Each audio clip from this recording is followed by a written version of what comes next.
Welcome to An Engineer's Life, a virtual reality tour, part 2. A careening career. My name is Dave Roysam. I am sitting in what used to be my tropical fish room, a hobby that I've had on and off for most of my life. Now it houses the older of my science fiction collection. If you have a Chrome browser, you can pan around this room by scrolling. Others of you who have a smartphone may be able to follow by simply moving the smartphone around. The rest of you, not sure what you're going to see, but tech will catch up soon.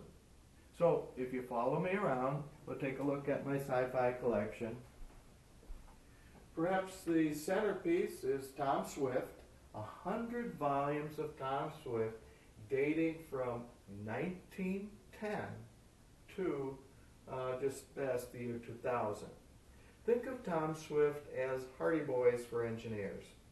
Also in this collection are the classics such as Buck Rogers and Flash Gordon and many, many others. So, what am I reading now? A picture book by National Geographic on astronomy.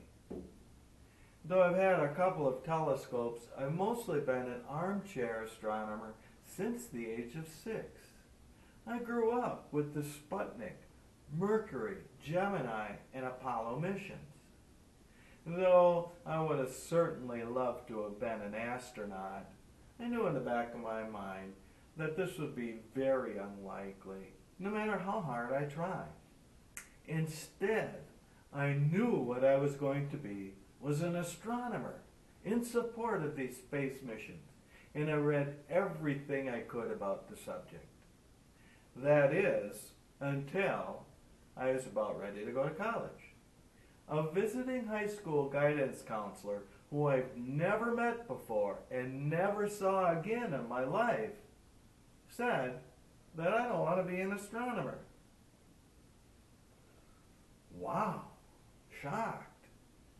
I said, why not? He said, well, because if you become an astronomer, you're going to wreck a great hobby and wreck a career. He said, because there aren't very many jobs in astronomy, and the ones that pay well require a PhD. Well, okay, then what should I be? Maybe a scientist, I said. And he said, no, you don't want to be a scientist either. Even though I'd read lots of physics and chemistry books, apparently that wasn't the career for me. Now I was super confused. I'd spent a decade in preparation for this astronomer-scientist career, and apparently that wasn't in the making. Well then, asked a very suspicious 17-year-old, what should I be then? He said, you should be an engineer. An engineer, says I. Why the heck an engineer? He calmly looked me straight in the eyes and said, because an engineer is a scientist who makes money. Like most 17-year-olds, at this point in my life, I rarely listen to adults.